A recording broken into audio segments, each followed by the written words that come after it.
Hi everyone, this is Jasmine Allen and I am here with Bishop Dr. Desmond Jaddoo, MBE, who is the chairman of the Windrush National Organisation. Wonderful, and we are here at a very special event. Can you just tell everyone about why we're here today and where we are? This is Birmingham's civic celebration of the 75th anniversary of the Empire Windrush docking at Tilbury. And for those who don't know what the Windrush is all about, can you just give us a snippet? Well, it's about the pioneering elders that came to the UK. And some people call it mass migration, the commencement of mass migration. Actually not, it's the commencement of the mass homecoming of people coming to the UK who were British citizens at the time, coming to the UK to rebuild the motherland. And not just that, they actually in the end put the great back into Great Britain. Wonderful. And during your speech, you talked about some of the struggles they experience and some of the things they're experiencing even today. Can you just make a snippet about that? The experiences are the same. The issues surrounding discrimination, for example. There's issues of poor housing. Clearly there's the Windrush scandal. And the Windrush scandal doesn't define who we are. It defines how authorities are in the way in which they treated our folks. And that's the important thing. But the struggles, if you sit down and listen to what our elders have to say to you in terms of their experiences, many of us are still going through their experiences now. I think those days it was really blatant. Today it's very sophisticated. And that's why we must never be fooled about the way in which we're treated. Importantly, one of the things that I've been talking about is the spirit of the Windrush. You know, I mean, at a time when they couldn't get a loan from Barclays Bank because they only knew about Barclays Bank because Barclays Bank was the biggest bank in Jamaica. You know, they threw partners if someone had an emergency back home and they helped each other. Like no blacks, no Irish, no dogs. They overcame that by actually buying the houses through getting their partner draws, for example, and even being turned away from the churches. The churches that many were turned away from, they resorted to having church services in the kitchen, Bible studies, for example, a service in the house on a Sunday.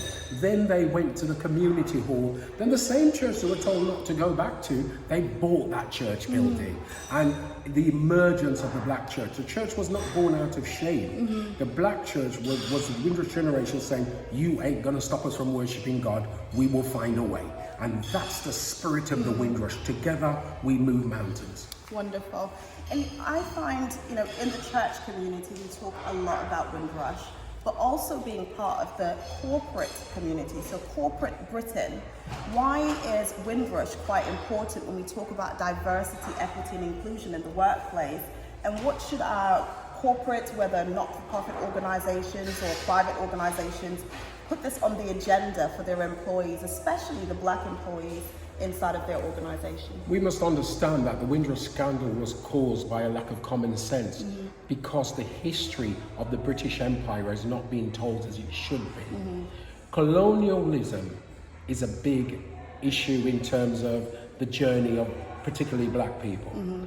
Importantly, what has happened here is, if someone said, I have been here for 50 years, I came here when I was 10 years old, I got married, I have children, I've always had a job. Oh, you're not British, you need to leave the country.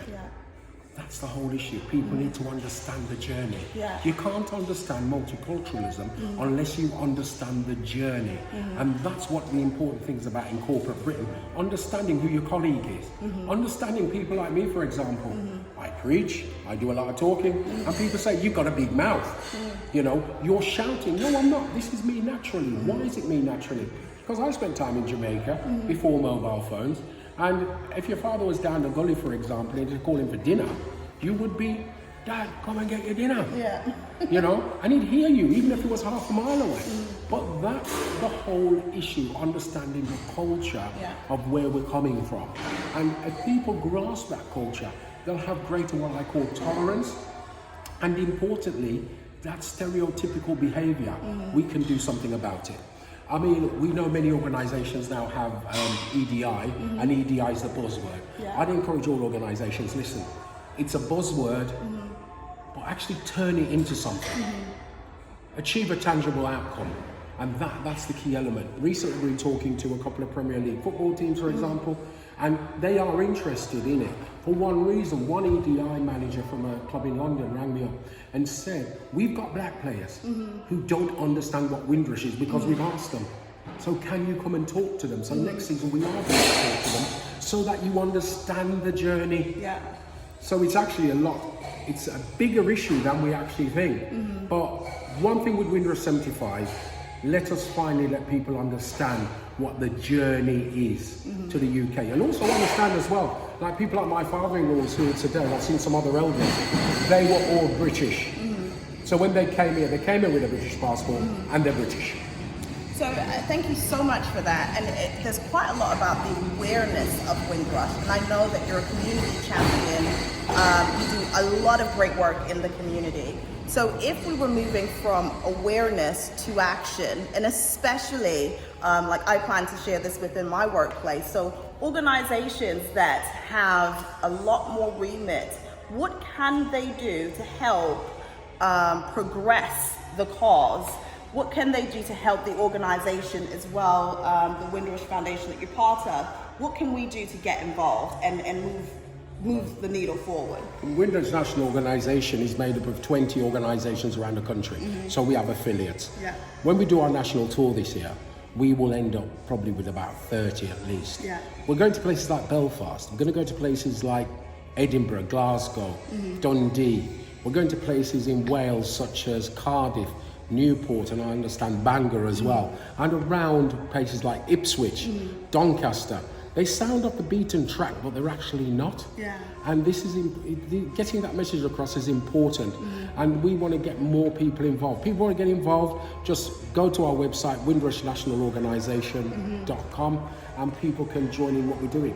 Importantly as well, one of the things that we've done, which I take pride in, at the moment, our public engagement meetings on Zoom, they're the only regular monthly meetings that the Home Office directors come to face the public. And that's a major feat in itself. Yeah. And long may that continue, because the thing about it is one of the things we see ourselves as is that bridge, that bridge to bring equity.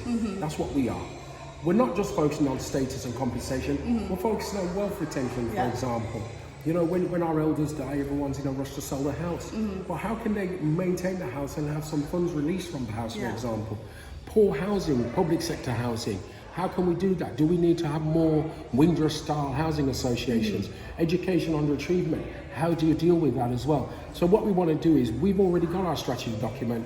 We're 75% of the way there. Our 25% we hope to enact in the next 3 months. But importantly, it's about having that solid advocate. Yes. Not a political representative, an advocate, someone that will advocate rather for the community, and that's the important thing. Thank you. And one last question. If people wanted to learn more about how to get involved, how to get in touch with yourself, what do I say to them? Just go to the Windrush National Organisation website. Just Google it, it comes up, we've got contact sheets on there, send them, all the emails are kept sight of them. Wonderful. Thank you so much. Thank you. I really appreciate you taking the time and just doing this interview with me. Thank you. I appreciate it. That's it for now.